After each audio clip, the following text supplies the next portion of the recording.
Health scares slow the rollout of 5G cell towers in Europe. The next generation wireless technology transmits more energy, but there's no evidence of harmful effects.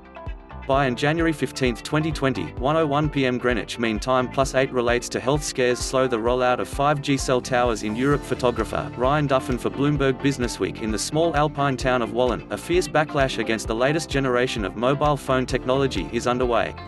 The Swiss municipality won't allow Sunrise Communications AG or other phone companies to build masts to broadcast 5G, citing concerns about health risks from the tower's electromagnetic radiation. Activist group Frequencia, which calls for limits on 5G's rollout in part because of fears about cancer risks, attracted hundreds of people to a mass protest outside the parliament in Bern in September. Reticence in Wallen and other parts of Switzerland, including Geneva, has created an obstacle to Sunrise's plans to provide the latest services. All this stuff has delayed my rollout vs. my own company plan, says Olaf Swante, who resigned as chief executive officer on January 3 in the wake of a failed deal to buy a cable business. He says Sunrise was able to build only half the number of 5G sites he'd wanted to complete by the end of 2019.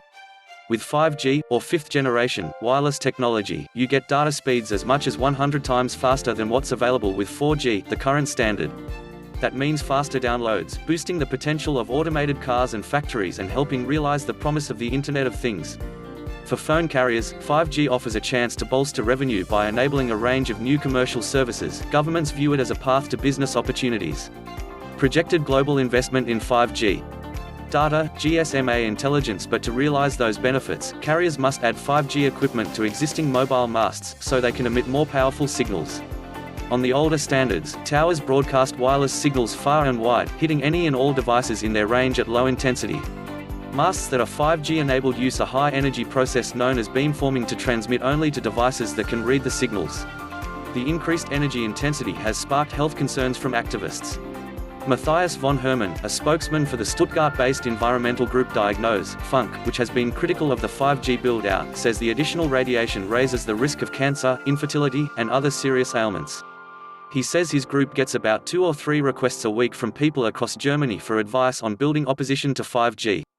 The mobile phone industry is facing a level of protest they clearly hadn't expected, von Hermann says. It's not about denying people the use of mobile phones. But we can't just expose people to radiation without running the necessary checks. Protests have percolated from Berlin to Bristol, England, despite little scientific backup from major government health bodies. One study, from the US National Toxicology Program, showed rats exposed to very high levels of electromagnetic radiation developed tumors. But the Food and Drug Administration says weaknesses in that research, including a failure to establish a clear relationship between radiation doses and cancers, mean it shouldn't inform public health guidelines. The International Commission on Non-Ionizing Radiation Protection, which works with the World Health Organization on research and policy, agrees with the FDA.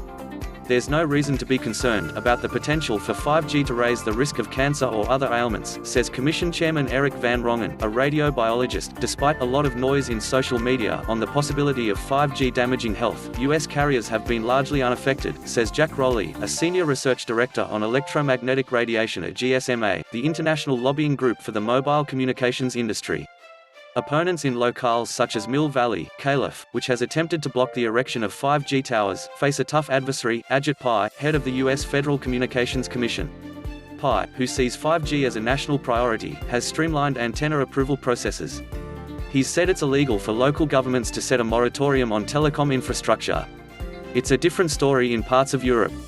In Belgium, regional governments have set strict limits on mast emissions that will make any 5G rollout there difficult for now, says Michael Trabier, CEO of mobile operator Orange Belgium. A 2018 study by the country's communications regulator said setting limits on the amount of energy a telecom mast can use is necessary to protect the public against the effects that may arise as a consequence of exposure to electromagnetic fields. Europe's biggest carrier, Deutsche Telekom AG, has also had to modify its 5G program in areas where there's been pushback. In January 2019, residents of the small Bavarian district of Graswang protested the company's plans to build a 100-foot mast near their homes, in part because of concerns about health risks. Deutsche Telekom has agreed to build the tower at a site that's farther away. In England, local governments including that of Glastonbury, home of the well-known music festival, are threatening to frustrate mast applications on health grounds. The prospect of prolonged and expensive local planning disputes is causing some companies to consider avoiding problem areas in Britain.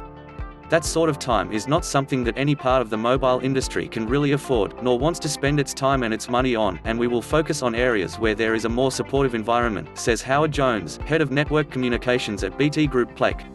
System operators aren't likely to quiet 5G opponents anytime soon, because collecting indisputable evidence of the technology's effect, or lack thereof, would require decades of observation across big populations.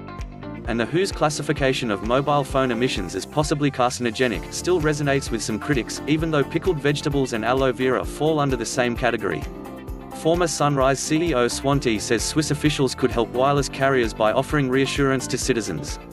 So far, though, they've been pretty much silent on the topic, he says. They should say, this is fake news. Telecoms are applying normal laws. Birds are not falling from the sky because of 5G. With Stefan Nicola and Leonard Kenshipa. Bottom line, scientists and regulators say 5G technology poses little health risk. But that hasn't stopped opponents in parts of Europe from slowing the telecom upgrades rollout. Before it's here, it's on the Bloomberg terminal.